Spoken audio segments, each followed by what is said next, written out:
وانت شغال معاهم لازم تحكي لهم قصة، والقصة دي عبارة عن موقف حقيقي، والموقف لازم يجي من فكرة، والفكرة لازم تكون مفهومة ومدروسة، والفكرة لازم تكون مبنية على الخصائص والتفاصيل والفنيات. من الاخر كده لازم تشتغل بفنية احترافية. السلام عليكم ورحمة الله تعالى وبركاته، معكم الكابتن سعيد المصري. قبل ما اتكلم عن فنيات لازم تصلي على حبيبك النبي المساندة، وده كان هدفنا اليوم. معنا اليوم موزة وبخيت وعمر وزيزو، وانا كمان معاهم بالتأكيد علشان انجح هدفي. اكيد في اهداف بتخدم هدفنا الرئيسي، التمرير والسيطرة، اهداف بتخدم هدفنا الرئيسي. علشان انجح المساندة لازم تعتمد على الله الاول، ثم على النقاط الفنية. والنقاط الفنية عندي هنا جزئين، جزء إجباري لازم يتطبق، والجزء الثاني هيتاخد بتدرج. النقاط الفنية الإجبارية عندي الزمن والمساحة والتوقيت، أما النقاط الفنية الأساسية الرؤية ودقة التمرير وسرعة الأداء. موزة وبخيت وعمر وزيزو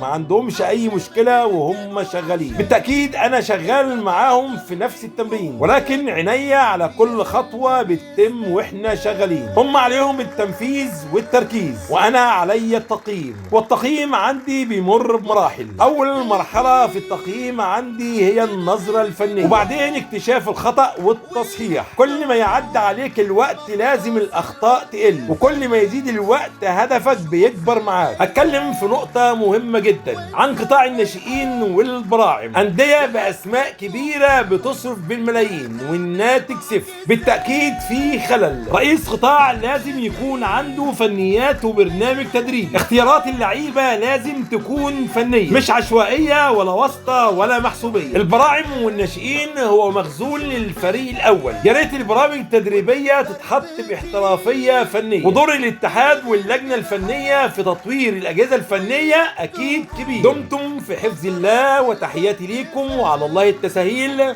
والسلام عليكم ورحمة الله تعالى وبركاته.